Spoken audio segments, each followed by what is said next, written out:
welcome back to Wine Liars. and Beer. It's only been a week, but it feels like forever. I know. Well, it's been over a week since we recorded. Yeah, that's true. That's true. But, this is episode number 48. We're getting old. 48 is great here. And I am, like, swaying right now. This is crazy. That is crazy. I guess, well, how many days? Was 7 days? 6 days. 6 days. On a cruise, yes. So I guess, I could spend 2 floors on an elevator and come off and still feel the effects of it. Yeah, I guess so. But you know what? I was so nervous about, like, getting seasick on the boat. So, you know, I did a lot of preventative measures. I started taking ginger root extract a week before I got on the boat. Then I started my Dramamine. The morning that we left, I did start the Dramamine to go on the cruise. And then I didn't feel it. I took my Dramamine twice a day, every day, no matter if it was rocking or not. And now I'm like... But I did read, people said that land sickness is a thing where you feel it more when you're off the boat than when you're on the boat. Because you're so... I guess your body gets accustomed to swaying back and forth. And when I got in the shower last night after I got home, I was like, oh my God, my shower was rocking. I wonder, and now initially when you got on, you didn't feel it? No, not at all. You know, there were times that you felt, like if you were walking down a hallway, you would like get jolted a little bit and like, whoa, what was that? And there was one night of the cruise that we were rocking. And like, I think I was just mentally trying not to think about it, but there were people in my group that had to actually go back to the cabins to lay down because we were watching a show, and they had to leave in the middle of the show because it was really swaying. And did you feel it? I felt it, yeah, but I didn't feel sick at all, which was weird because I normally get. I know, and I'm thinking like you're enclosed in these places, and they say like that's one of the worst places to be when you're feeling that you're getting seasick, because part of the reason for motion sickness is because your eyes don't take in what's going on. Your brain can understand and what's they tell happening. you, like, if you start feeling it, you know, going outside on the deck will work. But I was like, I did a lot of research before I left, so I was trying my best to do everything I could possibly do with that before getting sick. So like green apples, they didn't sell, they had green apples on the ship, and I ate those. I ate a green apple every day. I took my ginger root extract every day on top of my Dramamine. So, you know, the one night that it was really rocky, I was more thinking, like, how big are these swells to make a boat this big? And I'm telling you, the boat we were on was huge. Like, everyone says these boats are so big, you don't feel it, whatever. But when we were coming into ports and other cruises were next to us, this boat overshadowed these other cruises, like Royal Caribbean, and there were other Carnival boats that were there too. And I'm like, holy shit, how is these swells so big to make this boat move this much right now? That's what I was thinking in my mind. It's crazy. It's crazy. And this was my first cruise, so, you know. Did you look at the swells? Like, could you see? No, I did not go outside. You didn't go? No. There's just, like... And even everything that we did throughout the 6 days we were on the boat, we didn't even, like, touch half of all the activities that went on. It's crazy. Yeah. It's crazy. And how many people you think are on, like, what is the capacity? I'm trying to think. Someone said something while we were on the boat that...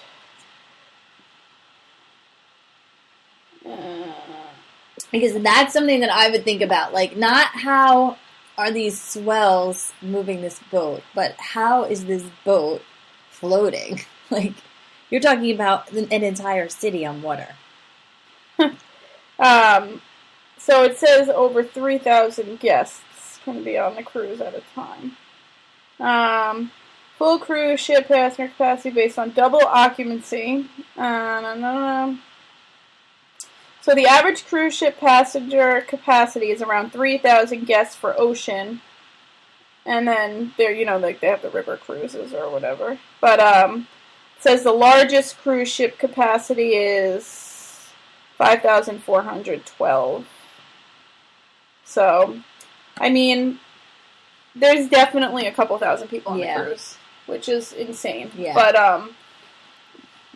you know, and you see a lot of the same people over and over again, because there are areas of the cruise that, like on our ship, there's the Havana Suites, and they have their own, like, pool and their own type of sections, so you might not see those people as much because they're secluded in their little area. Right. But, you know, and the one thing that also amazes me is that there's a cruise director on every ship, and this is the person that's in charge of getting people hyped up for the activities, being in charge of telling us about activities, I guess being in charge of the activities, like planning them and whatnot.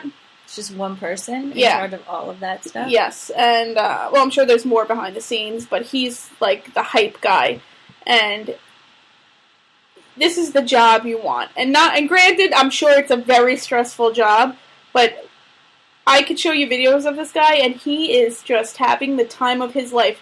Every night there was a trivia thing in, like, the atrium, which is the lobby of the boat, but it's, like, this huge, you know, and have you ever been to Mohegan Sun? Yes. They have that big, huge, like, statue thing in, like, the middle, and it lights up. It's, you know, it reminded me of that a little bit, and that was in the atrium, and then there's a bar around it. So, every night there was trivia there. First, one of the nights it was 70s trivia, then 80s trivia, and 90s trivia. And he would dance for whatever decade was that night, and dress up in that decade. Like 70s, yet on like a full... At trivia night? At trivia night. So you went to trivia night every night? Yeah, three nights. Okay. And it wasn't like one of those things where like we have gone to trivia night you know, you can write your answers down, but you don't win anything. You just do it for fun. But we just went to like watch, and he literally dances on the bar, like, and he dances in a crowd. He did like, they did the one of the nights, 80s night, one of the songs, it was Time of Your Life or whatever, the Dirty Dancing song, Time of My Life, whatever. And he had got two guys from that were passengers, and he did that whole, like, throwing up in the air. And he was a small guy, but he was making announcements all day long, like, you know, for 3,000 people. Yeah. Like, he has to be exhausted. And that's what I'm saying. I'm like, first of all, how many outfits does this guy wear a day? Because every time you see him, he's wearing a different outfit. And second of all, like, when does he sleep? Because he is from one activity to another. And then I want to know, where does he stay? Like, what is his room on the ship? Probably is a crappy room. I'm thinking. Yeah. And, like, even all these people that work on the ship, it's...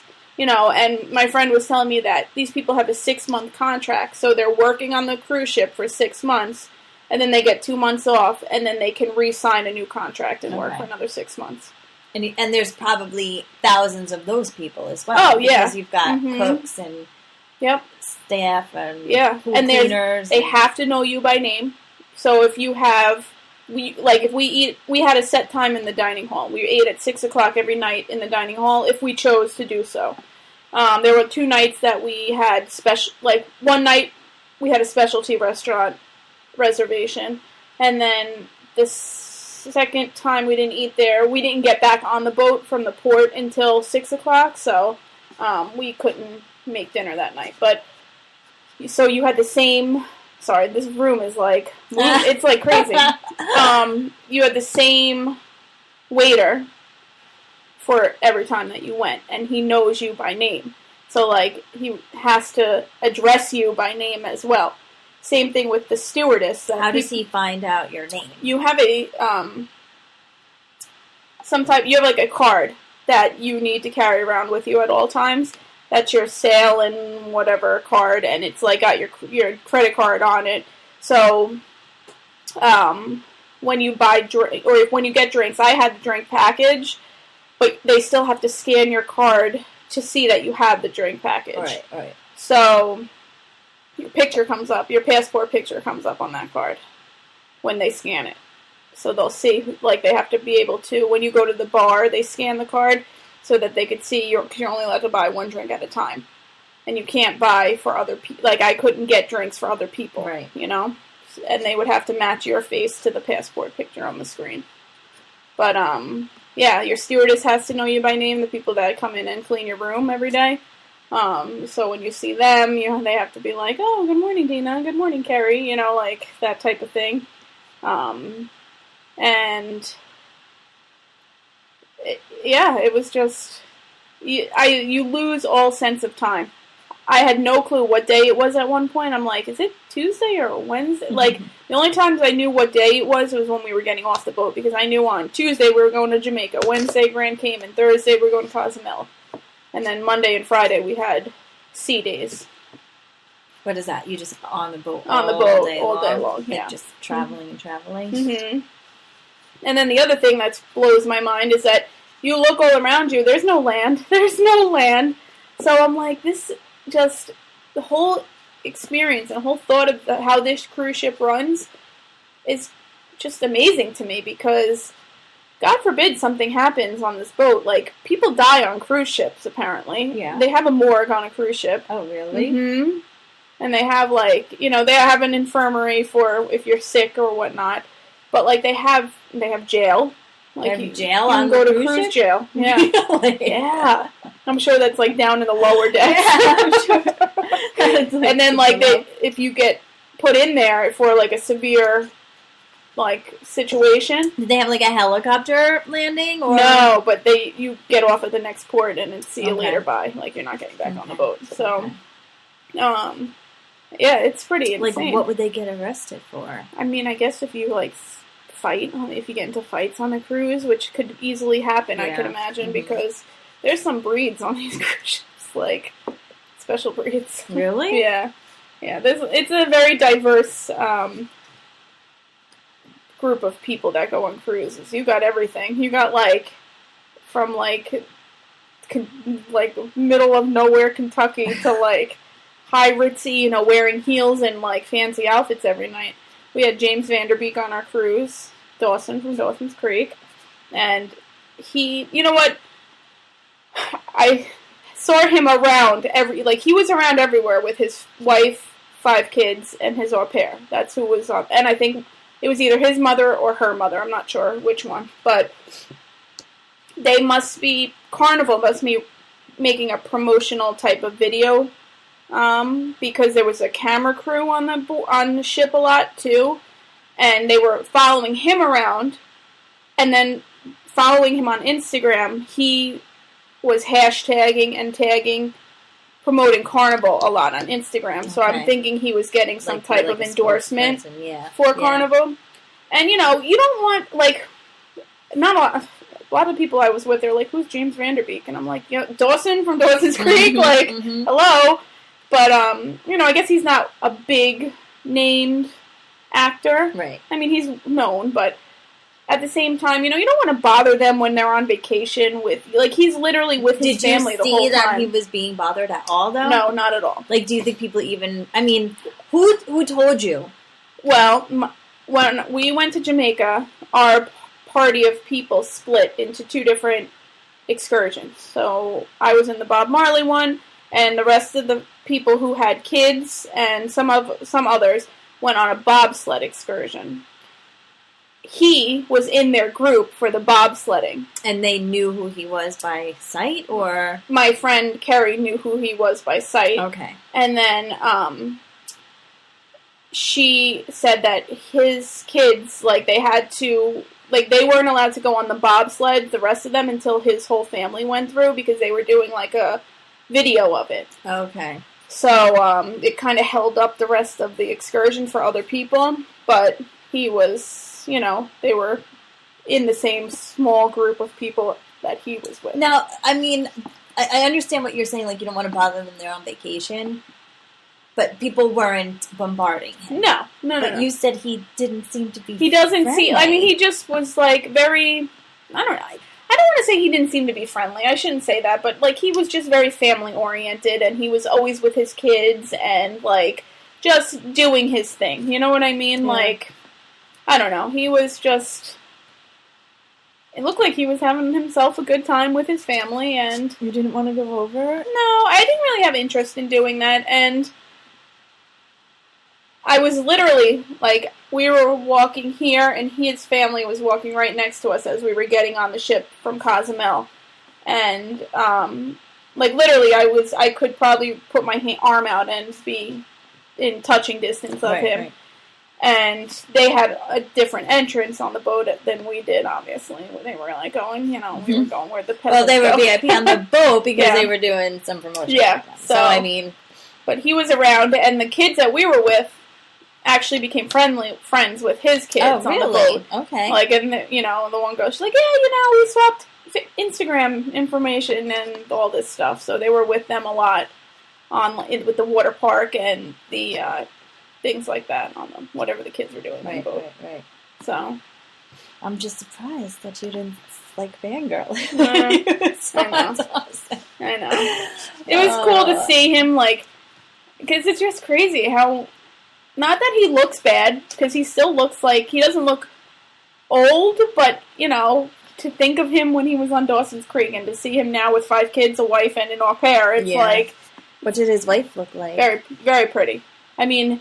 He's got blonde hair. She has very blonde hair. All of his kids are blonde heads. Aww. And, like, curly hair. It was cute. Very cute. It's cute. And they only had one au pair. Mm-hmm. How old were the kids, do you think? Very young. They were, like, there was a baby. Okay. So, however old the baby was, probably up till maybe 5 years old. Okay. Yeah. So, that's the way to do it. Yeah. So they were young. Maybe, no, I should say maybe 7. You think they were twins, any of them? No. They were all singles? Mm-hmm. Okay. Yeah. You don't see a lot of celebrities having that many kids. Big family. Yeah. Yeah. Mm-hmm. They, 2, maybe 3. Mm-hmm. Like, what does the Kardashians have now? Kourtney, what does she have? 3? 3 or 4. 3. Right? She's not even with Scott Disick anymore. No. It's not.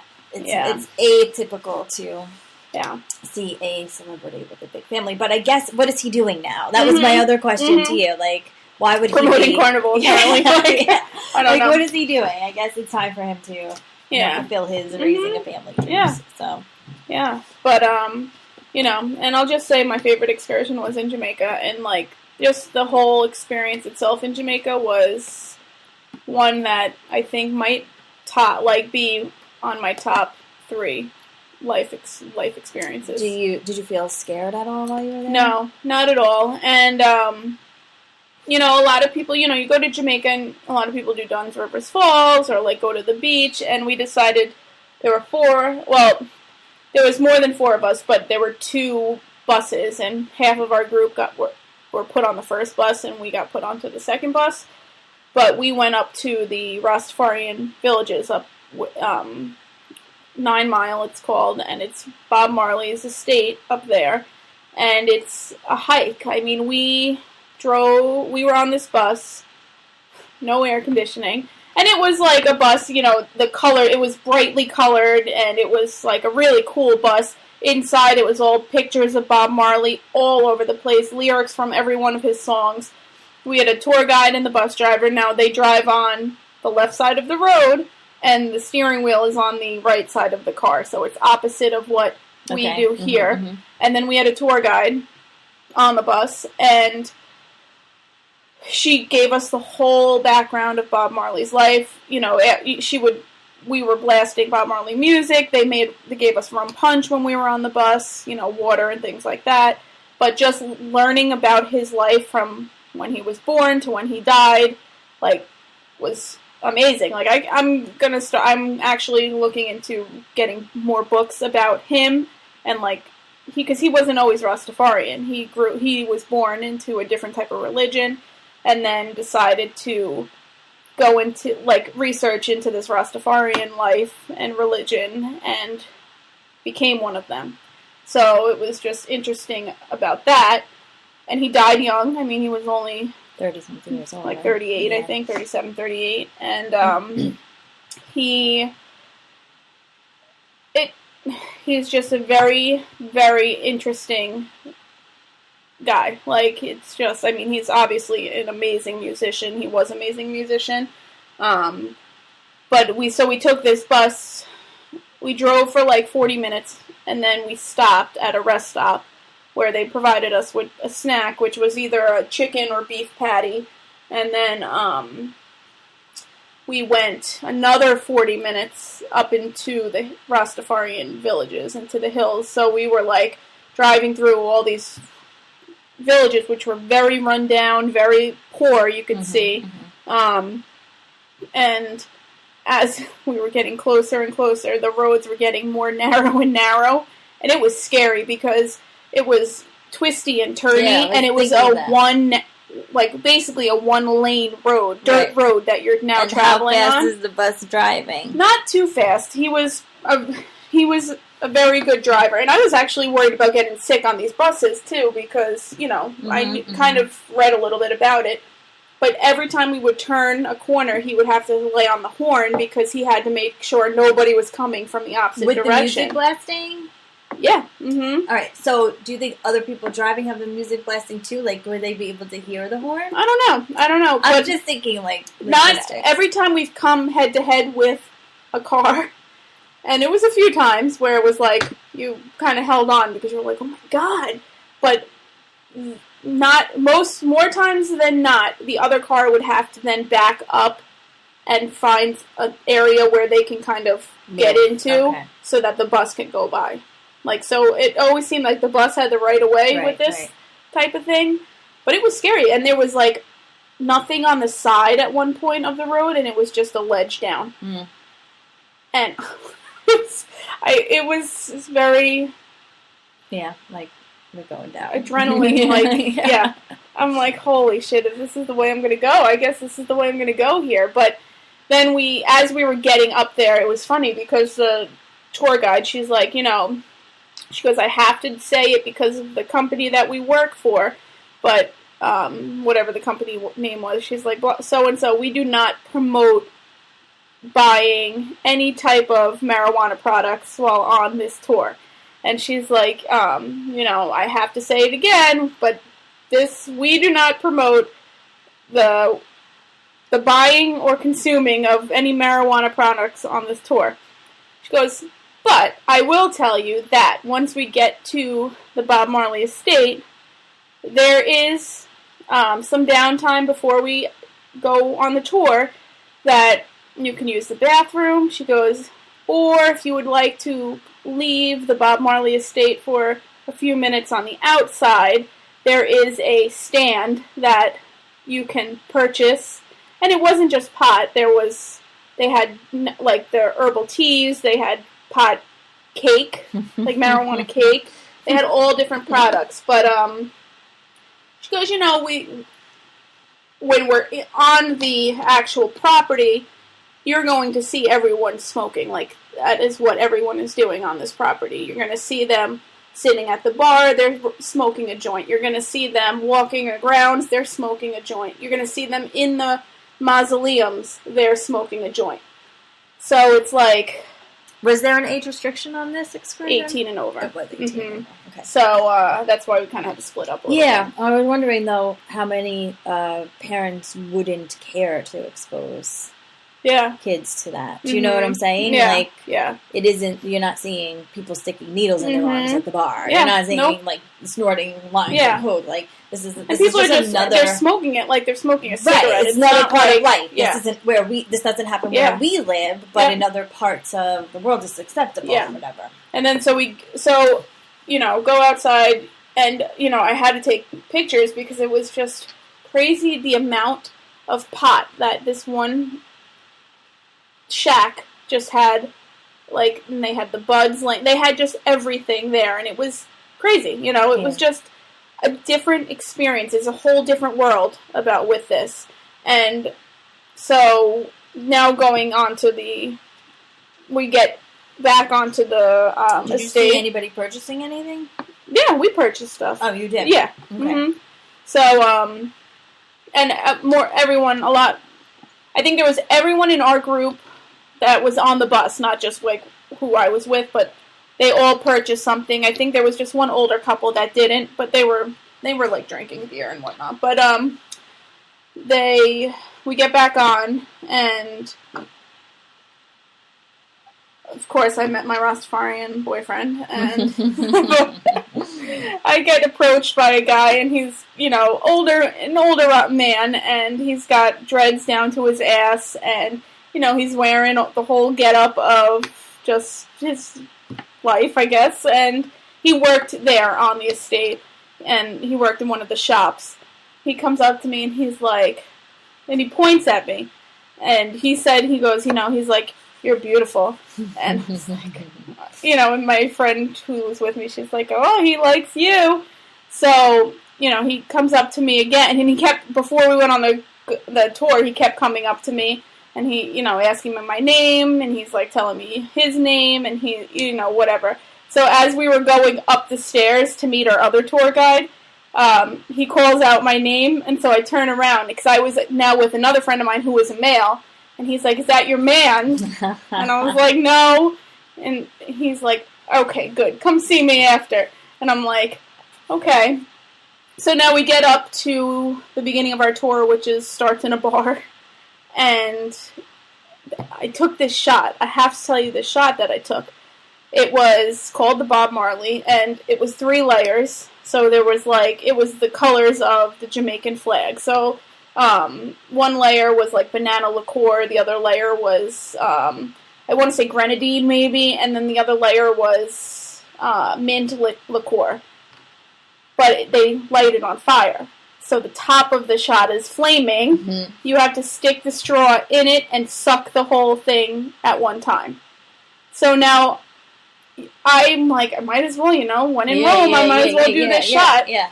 So he puts it was myself and another person with me, and he puts the shot in front of us, pours it, and it's layered, and then there's a flame on top, and I'm like, oh my God, I'm thinking to myself, how does this flame go out? Like, and so now I'm asking these questions. I'm like, so if I'm going to suck this through a straw, this flame is going to completely be out? And he's like, yep, don't worry about it.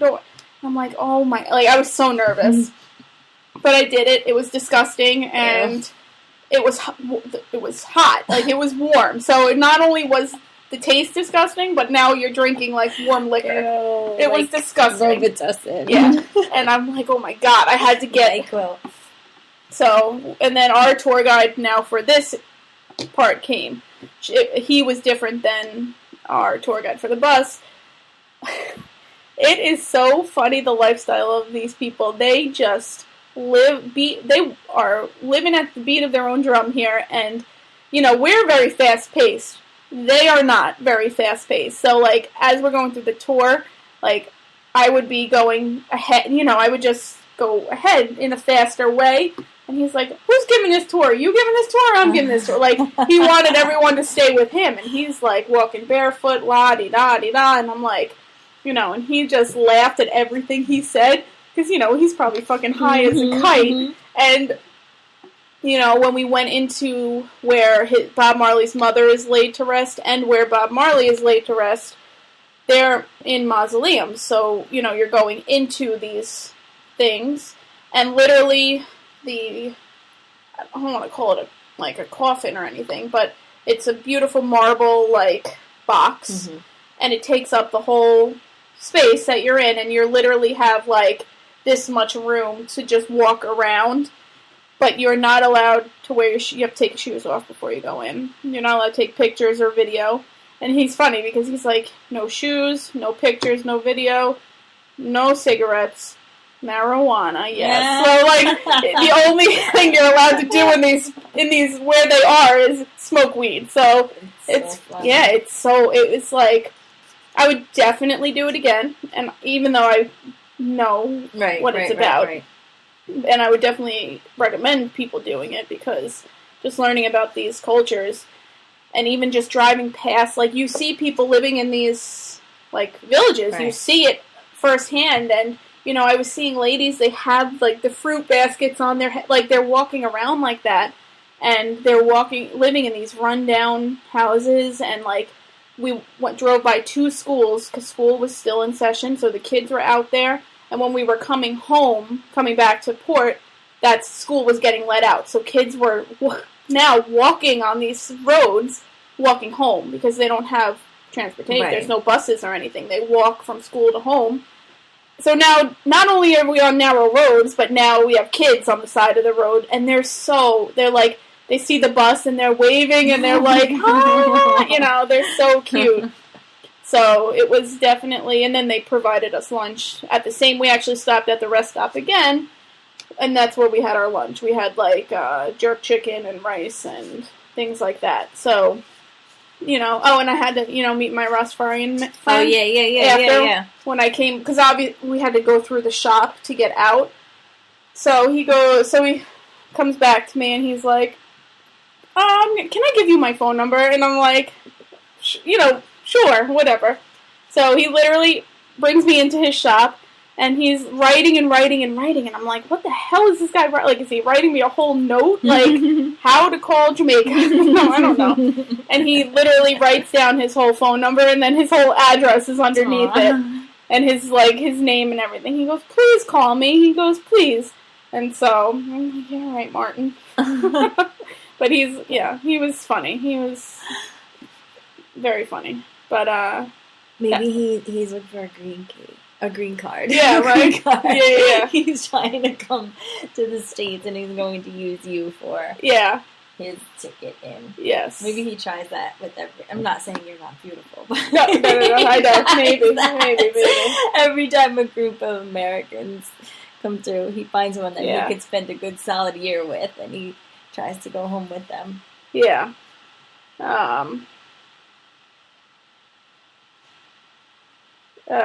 But then we just did Grand Cayman, and we went to 7 Mile Beach. How long did you spend at each location? Just one day? It depends. So Jamaica, we were there from 10:30 in the morning to, I think we had to be back. We were supposed to be back on the boat by, I want to say 3:30 or 4:30, and when we were finishing up the tour, we were our bus person, the woman who was the tour guide on the bus, she's like, had to come find our tour guide because she goes, I gotta get these people back on the cruise. Like, that's how slow this guy was going. Yeah. So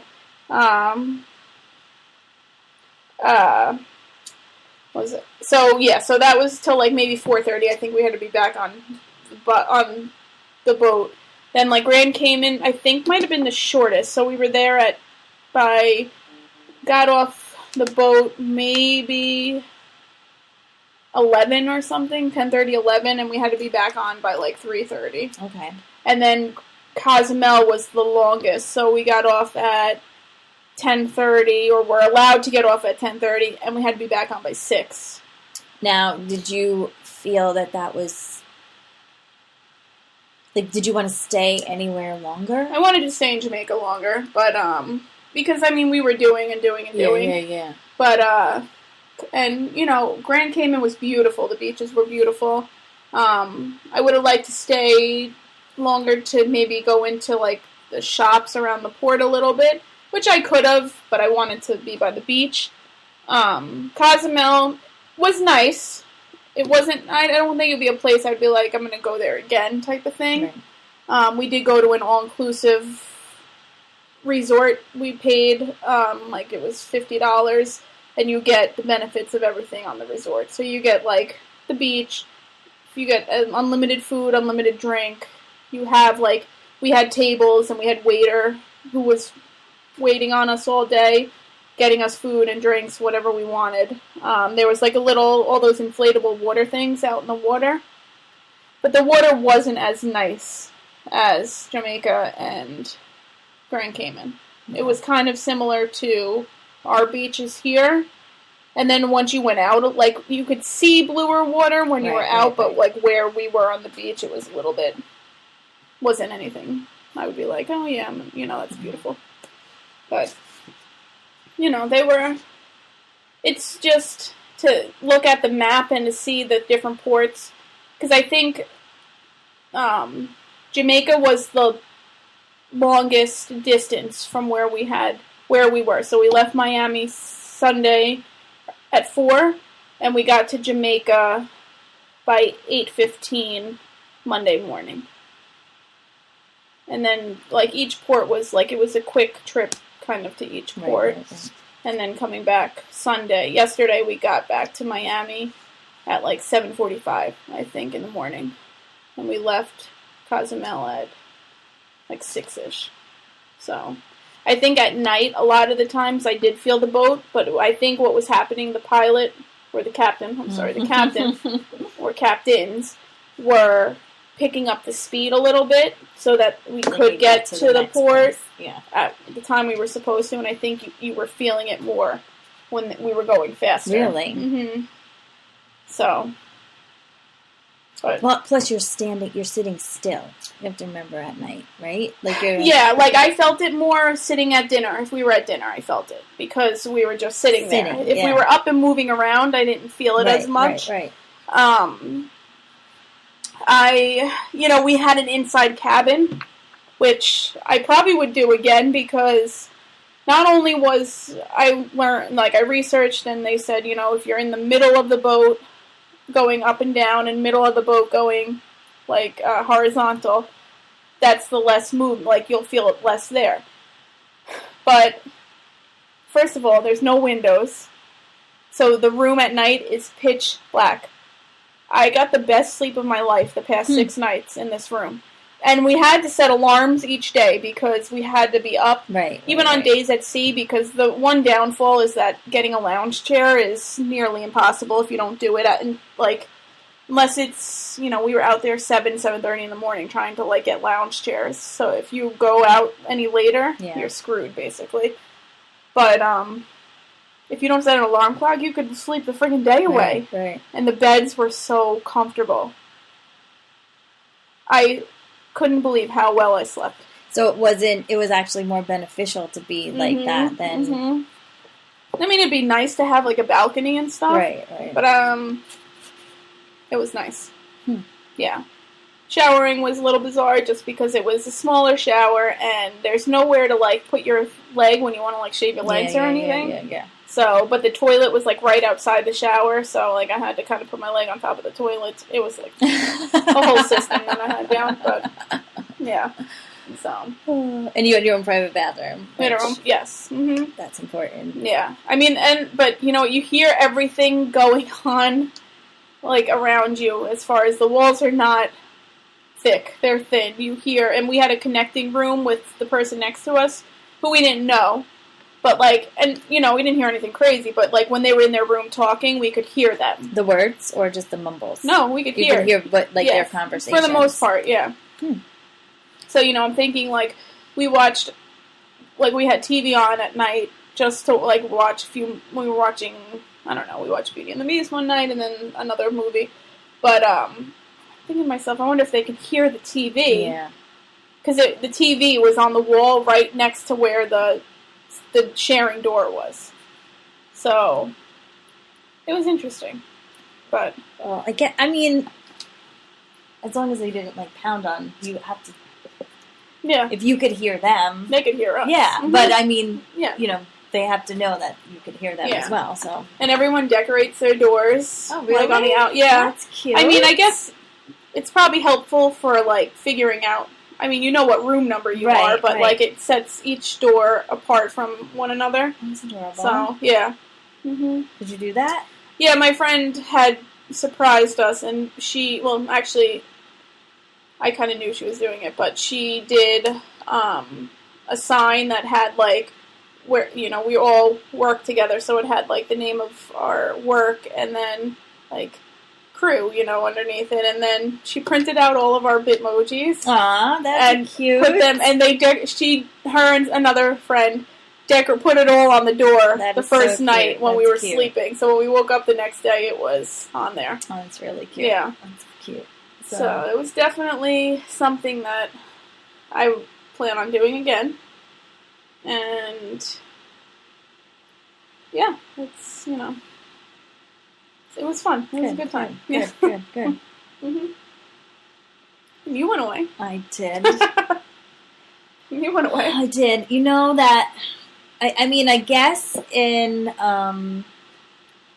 I might be overzealous in thinking this, but when you think of, like, military bases, everybody knows what Fort Knox is, right? Mm-hmm. Like, it has an association that you kind of, like, it's the military base of all military bases. Yeah. Like, you can't get in, you know? So, I went to Fort Knox, and, surprisingly enough, you stop at the visitor center, you give them your license, and they give you a year pass to come in and out of the base. A year? A year. Wow. So you could go back at any point. I go in and out, in and out, in and out. Now, I've been on several military bases. I would say this is the 4th or 5th one on the continental states that I've been in, and I will say it is probably the... I haven't really done much since 1934. Oh, okay. All right. But I did, out of all of the bases I've ever been on, got the most Army Wives feel I've ever had in my life. Because there were families. There was an elementary school, middle school, and a high school base. I've never seen that before. I'm sure that they've existed on the other bases I've been on, but that wasn't, where I was. Because I stayed on base. And because they have Army hotels. Mm-hmm. And... civilians can stay there because when I was in the visitor center getting my pass, there was like I guess what a lot of civilians actually worked on the base, like all the people in the hotel. Oh, okay. They were regular people. And then there's a commissary, a grocery store. Yep. The cashiers and stuff are civilians. And then the PX, which is like a mall. Yeah. All of the people that work in there. Some of they even have like in a regular mall little booths in the middle, like kiosks. Yeah. Those are like self-owned. So there was a contractor who was staying in, I'm an eavesdropper by nature. So I was like, oh, people like that. This is like another life, like you don't just have to be serving to be staying on the base. And it was like, as you're driving down the highway, you can see the, barbed wire fences, like enclosing. Yeah. But there was definitely segregation. Like, and it brought me back to Army Wives almost to the point where I kind of want to watch it again. Yeah. Like, you remember when they first got married and they lived in the houses where, you can come out one door, like they were attached, the ranches. There was a neighborhood like that. And then when they moved up and there were duplexes, but they, like, had stairs in them, there was a neighborhood like that. And then there were houses where you could tell that, like, the higher officers lived in because they were separate and they were brick. They weren't like little shacks. So it was cool to see that way of life. It was in Kentucky and it was winter. So the atmosphere was kind of dull. Yeah. I don't know if I would feel any different in the spring or summer when things are kind of like blooming. Maybe people will be out and about. Yeah, it was a little like dry. It was harder to get out of Fort Knox than it was to get in because there's only one way in and one way out because it was a weekend. And the GPS wanted to take you to any other out. Oh. Like, not the one out. So we would constantly hit dead ends. Yeah. Oh, my God. Yeah, it was quite often comical trying to leave the base.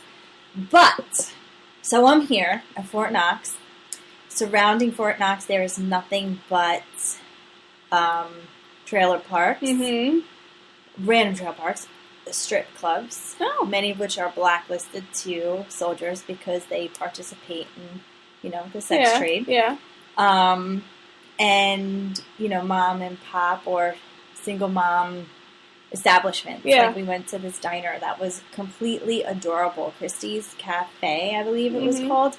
It was like in a, what are buildings made out of? Cement blocks? Cinder block? Yeah, cinder block. Like a little cinder block building that sat maybe, you know how big Barney's is? Yeah. I've been inside of there. Yeah. It was like, 20, 30 people that you could sit in there. But it was so, like, authentic to the area. Like, people walked in, they knew each other. Yeah. It was, like, really cool. It had the old bar, like a diner bar. They had, like, donuts in a little cake plate. It was adorable. And then we went to Louisville. Now, Fort Knox is central to a lot of places. So, not that I would ever go back. If I ever had to go there, it is an hour north of Nashville. Oh, okay. 45 minutes south of Louisville, Indiana, and Ohio. So you can go to plenty of different cities. Yeah. Now, Kentucky, Louisville, what am I going to see there? It was actually pretty cool. It had a nice hipster feel. It was a small city, not like New York City, but maybe a downtown Philadelphia feel. We went to the Muhammad Ali Expo. I had no idea he was from Louisville. Yeah. Huh. I had no idea 90% of the information that was revealed in that museum, but it was interesting and coincidental that it was Black History Month and learning about that. I got an Airbnb in Louisville, and my history with Airbnb is that I constantly rent these little homes in not so positive places. So there was no homeless shelter as there was on the corner of the street when we were in San Antonio, but it was a very similar layout, the house. It was a single long ranch, right? It was, I got, the people that were with me were with us in the other home, said that it might have even been better. Really? that the atmosphere was another high ceilinged home. Yeah. I want to know how they get those ceilings so high. They're so misleading. Yeah. You look at that house and I was like, oh shit, what did I get myself into again? But once again, open the door and you're like, wow, blown away. Blown away. The closets were gigantic. One room was a makeshift room. There was you walk in, there's a bedroom to the left, but it had a pocket, the barn doors slid on and out. But there was a closet in there that had a fireplace in it. So they obviously reconstructed the front of the house to be a bedroom. Yeah. But the closet was the size of a small bedroom. Really? It was giant. And then there was another bedroom behind that had a closet on the other side. So I don't know how they reformatted the house, and living room and the kitchen were combined. Living room, dining room, kitchen, all the way in the back of the house. So it was one big living area. It fit one sofa and a couple chairs, a 6-person table, and the kitchen was pretty much stand. You stand and you do whatever. But it was actually adorable.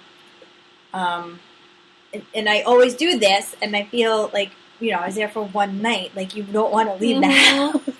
Yeah. We did the museum and stuff in the morning, and then we went to check into the house to drop our stuff off, and then we were all just lounging in the house, and there's so much of that city to still see. Yeah. So we ended up going out later, and it's not New York, so everything was closing early. We went to this Troll Under the Bridge bar. It was a bar under the bridge, literally. You had to go down, and we called before we left, and then by the time we got there, they were like, oh, we go based on occupancy, and it got really slow, so we closed the kitchen. So it's that's annoying. Then we walked down the street, every establishment was closed. It was 8 o'clock. You never go out to dinner at 8 o'clock in Louisville? I don't understand. Yeah. And actually, it isn't Louisville. It is Louisville, which took me a long time to get used to saying that. I can't say it anymore. So we ended up going to this pizza place in Palos Aires, and they had a VIP section in the pizza place, which was pretty cool. And it was decent pizza. Yeah. It wasn't bad at all. It was more artisan. Is that how you say that? Yeah. It wasn't, New York style. Yeah. But it was actually very tasty. I'm not happy about having that pizza, but it wasn't bad at all. And I got fried chicken in Kentucky. Of course, I had to do that. We went out to breakfast at that one Christie's. Yeah. And they're like, why are you eating chicken? So I'm Kentucky Fried Chicken, duh. So I got a little story about Mr. Colonel Sanders. We went to this underground cavern. Do you know the difference between a cave and a cavern? No. One is man-made. I had no idea. Okay. So this cavern is huge, 800 acres or something crazy, and it's 120 feet below the surface. The second you get down there, you're breathing in dirt. So I'm like, this is going to be terrible. But apparently it's got a lot of benefits, like fallout shelter and possible, hide when the bombs come. Yeah. but it's just not sustainable for human existence if that were to happen. So I'm still going to sit on my rooftop and watch it all go down as the zombies come. But just in case you want to stretch it out a little longer, you can go in the cavern. Eventually it's going to catch up to you. It's a little scary. Yeah. Yeah, because the air, because you would have to consume food and, it would just get contaminated. And there's nowhere, you have to seal everything to stay, whatever. But they had a list initially during the Cold War of people that they wanted down there because everybody else is going to die from these atomic bomb, let-offs, that they needed certain people in this fallout in order to rebuild society once it started again. So people on the list were your typical doctors, teachers, inventors, people that could help to rebuild society once you were able to go out again. And he was actually on the list. So I went to Indiana a couple times on accident because you literally turn a corner and you go. So Louisville and Indiana are across the Ohio River from each other. And there's like bridges. The GPS looked like Scribble Scrabble because there's so many layers of roads and things going. Like it would say to do one thing, but she was thinking you're on another road, so you're doing what she said, so you end up in the wrong place. So Colonel Sanders was originally from Indiana, so technically it should be Indiana Fried Chicken. Wow, interesting. But he opened up his first restaurant in Kentucky, so he named it Kentucky Fried Chicken. His wife, however, was not on the list. A lot of wives are not, or husbands, depending on... Very interesting. It was. But it was cold and snowed, so it was not Cozumel or... Fucking sunny and 85 every day? No. That's one thing, it didn't rain once. I was talking to somebody, and I'm like, you know what I feel like should happen frequently? Tumbleweeds should be passing in front of me. It just was a lot. Like how... the trip from Austin to Killeen was dry. Yeah. It was very similar to that. Yeah. But just like Austin, Louisville had a lot of sites. And it was very gentrified. Like, you could see the gentrification process, like a slow-moving movie. Like, there would be dilapidated... empty for rent buildings, and then a glorious, I don't know, like high-end ramen place, or, what do people like to do, that Japanese sushi, or whatever. And then we went to another small town area, I guess outside of the city, but it was still Louisville, like a main street almost. It was adorable. They had this place that we were drooling over the night before because we TripAdvisored it and tried to figure out some of the things that we wanted to hit, called Bougie Biscuits. Ooh. It was on this little main street. It looked like it was somebody's house, and the Instagram is so simple and naive. Yeah. You know what I mean? Yeah. You could see that they're just trying to do it. And we get there and they are not open on Monday, Tuesdays, or Wednesdays. Wow, 3 days they are not open. We waited till the last day to go there when people were nearly crying because they were drooling because the things that they had there just sounded so great. But they had, a record store that was adorable. We ended up eating at a restaurant called something Huevos something. I don't know. It reminded me... because the one that was in the small town was closed, so the other one we went to was in a commercial building. There was a Starbucks attached to it. Yeah. It reminded me of a Mexican-American Panera. Really? Yeah, but it was only breakfast and lunch. Okay. And it was extremely expensive. We ate breakfast one day for $24, and there was 6 of us. Yeah. We ate lunch one day for $47. Our dinner bill, I don't even think was $60. Yeah. My breakfast bill at Ocho's whatever, Huevos, I don't remember the name of it, $70. Wow. And we didn't even get drinks. We didn't get drinks because it was, if I would have added drinks to that, forget it. So, there is some like, it's not what we all think about it. Yeah. It's not all... The coolest part was we went to a Waffle House. I've never been to a Waffle House before. Have you? No, I don't think I have. So it was like one of the things that we had to do, and then they wanted to keep doing it. I'm like, no, I don't want to go to Waffle House every single time. But that was a $24 lunch. They have the same setup. It's very tiny, and it's like got little booths and then the bar, and we had to separate because you couldn't fit 6 people in a booth. So myself and another person were sitting at the breakfast bar, and I got to sit next to 2 very friendly elderly men. But I couldn't understand a goddamn word they said. Yeah. They had this adorable... I described it as OG mumble rap, like OG country mumble rap, because they were like, yeah.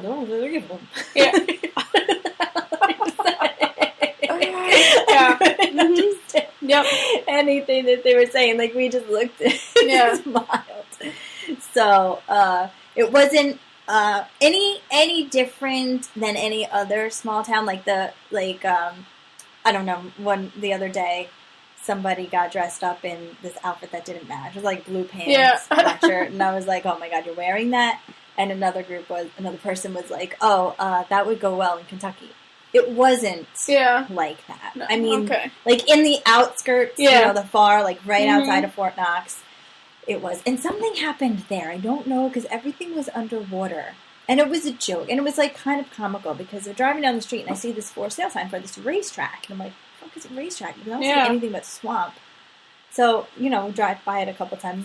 One time I'm like, pull over, like pull into the racetrack. You go into the racetrack. If you go any further, you're in the water. Because it was like, I don't know, 300 feet of driveway, and then bloop, everything underwater. And then if you look a little bit beyond, you could see the racetrack. And I'm like, oh my god, like, what happened? Yeah. And then when we went to the actual city, which is now 45 minutes, you could see, how, where there's bridges and there's like roads under, like you're in the city or something. Those roads were underwater. It reminded me of downtown Wilmington. Yeah. Like the way that it looked. But the water was so far up. Like there was a parking garage that I parked in, and, the next turn, like a block over, was another parking garage, and the water was up to like the ceiling of where you would pull into the parking garage. So I wonder, like, why is like Kentucky underwater? Maybe this is their rainy time of the year right now. But why would you build stuff there that's going to get I don't know. buried in water? So this Swamp Creek, on one side was the racetrack. Yeah. On the other side, they called it waterfront property. Not even joking. Oh my god. Selling trailers. So as waterfront property, and we're totally inland. Yeah. Like, I've never driven in Maryland for the amount of time. I must have been on a diagonal, like the road that I took.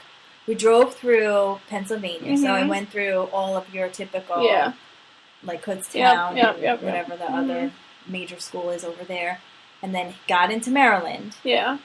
And then was in Maryland forever, and then West Virginia, and then Kentucky forever. So the longest parts of the trip for me, I felt like, was Maryland and Kentucky. Wow. And I always feel like Maryland goes by super fast. Yeah. So you're going in like a different direction. Yeah, then, right? because I was going west at this point. Southwest, I guess, because I hit West Virginia. But the ride was dark, but easy. Yeah. There was not a lot of, like, cars on the road at all. Only trucks. And now, my biggest worry for that was, one time I got lost when we were coming home from North Carolina, and I took a wrong turn where it was like Dead Man's Path, and I'm stopping, and there was nowhere to stop for like gas or whatnot, so I was afraid of that, but I guess there's so much east-west trucking that there was a ton of those loves all over, so I was able to stop at those. And then... yeah, home was pretty easy too. It wasn't bad. It was nice to see another part of the country. Another way of life. Yeah. Yeah.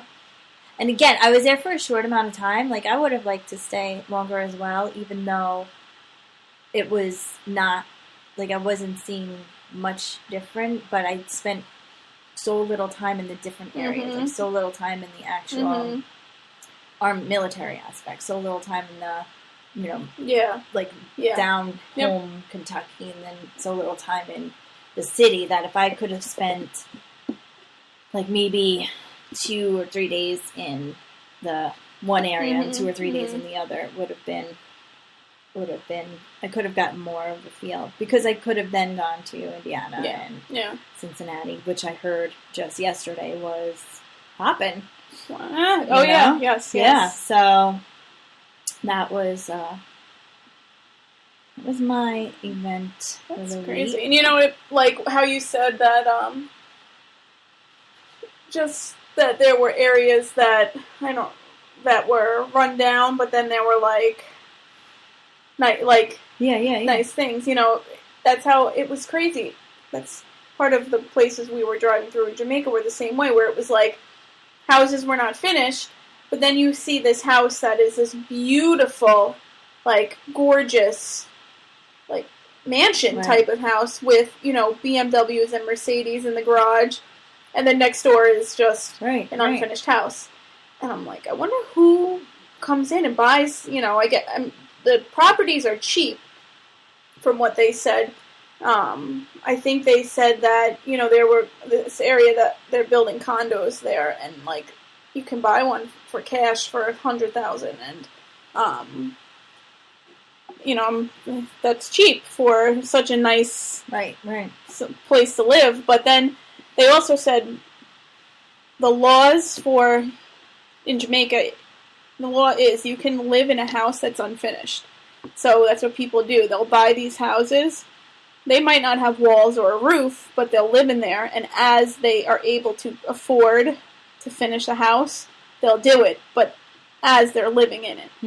So, these houses look abandoned and just not finished, but people are living in them, which was really interesting. Yeah. So, yeah. It's crazy what goes on. It is crazy. It is very crazy. And what is also crazy, now that I'm thinking about it, is the amount of food that you can consume on a cruise. That is crazy, because it's 24 hours. Yeah. Not the buffet or anything, but the pizza place is open all night. Now, did you have to spend any money on the boat? Just, the only money I spent on the boat was, I paid an extra $15 when we went to the Italian restaurant. That was an upcharge of $15 a person, to eat there. Okay. Which is nothing. Right. And then, I did do this spa package at the spa, where I got a full body massage with the hot stones and an eye treatment thing for $140 or something like that. So that was the only two things that and when we were in Miami still, but we were on the boat, we reported it. We were at port before leaving. When I ordered drinks, tax was included on my drinks. So my drinks were paid for because of the drink package, but I was then getting charged the extra 70 whatever cents for the tax. So that didn't stop until after we left the port. Oh, so when you were in Miami, you had to pay tax. When you're in U.S. waters, you have to pay tax. That's interesting. Yeah. Mm-hmm. So once that we got out into, I think it was 3 miles from shore, then international. You're technically in international waters. Interesting. Yeah, so it was, the drinks were good, the food was good, and, at the buffet, not at the buffet, at the dining hall, area, when we sat down in the main dining room, if you saw 2 things on the menu that you wanted for entrees, you can order both of them. You can order as much food as you want. You want 3 appetizers, you order them. It's crazy. Yep. They have to give it to you. And then, what if you don't eat all the food? Did you leave it? It just all went trash? Yeah. Mm-hmm. Oh, that's kind of Yeah. I mean, some people might have ordered, 2 appetizers and then, split it amongst people. Right. But I'm thinking about, not you, but other people who, I spent this money on this cruise, so you're damn straight going to give me 3 entrees, I'm going to take a bite of each just because I can. Imagine all that food that's and dessert, you could get as many desserts as you want. Freaking, there's an ice cream machine in the buffet area that You can go anytime you want, get ice cream. Want ice cream for breakfast? Here you go. You saw kids running around 8:30 in the morning with their ice cream cones, like, it's crazy. Oh, yeah. Yeah, and they had a pizza place, so the pizza place is open 24 hours. And then they had a Guy Fieri's or whatever, the burger place. Okay. They had one of those on the ship.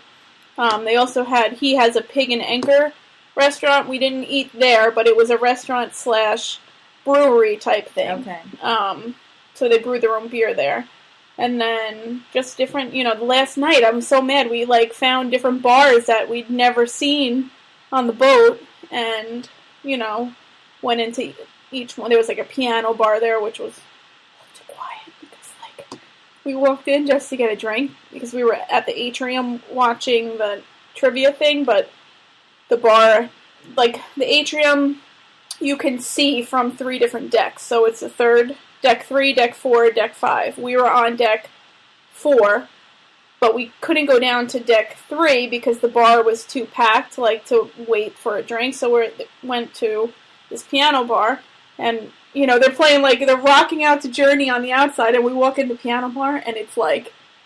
Really? Because there was a guy playing the piano in there.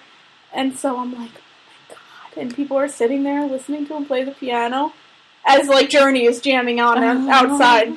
This is crazy. So we went in, we ordered a drink, and then we left. But, yeah. It was, there's so many different, there was a library bar there. I didn't go into that one. But, yeah, there was nightclubs and everything. Mm-hmm. The Havana bar, which was a Latin bar. Yeah, so. And we saw a comedy show. It was so funny. Was it? Yeah, it was so funny. A little good comedy show. Yeah, and 2 of the comedians were on that Last Comic Standing show that apparently is on, I don't know, HBO or something. I don't know that one. But, yeah, it was good. So, again, I would recommend a cruise. I could talk over and talk all about it. But, I said it was probably up there with my Disney trips. All right. Mm-hmm. That's big for you. I know. Yeah. It's crazy. But that was our week. Yeah. It's back to work tomorrow. Well, it's just one day closer to summer. Yep. Which is close at this point. I mean, next weekend is March, so. Yeah. We're good. We're close. Yes. And we still haven't had, terrible weather. No. It's been cold, but it hasn't been unbearable. I heard it was 50, though. It snowed, and then it was 50 this week sometime. Yeah. Mm-hmm. So. Yep. I'll take it. Me too. Anyway. Okay. So that's about it for this week.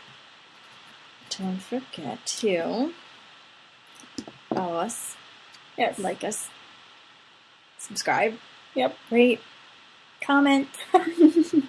On everything. Yes, except Snapchat. Yeah, because it's still not up and running. No.